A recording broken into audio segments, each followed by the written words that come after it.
guys, may aaway sa vlog.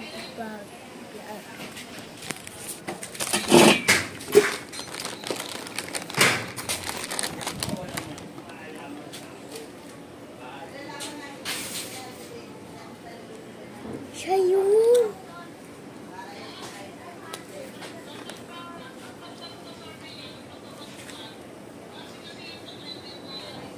Puti na lang, di tayo napalo.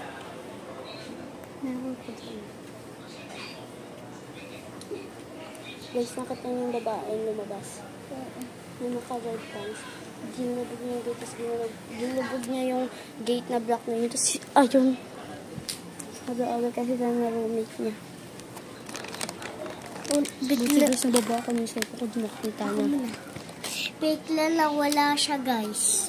Papunta doon, ang bilis niya. Kasi nag-awit sila. Tignan namin yung result.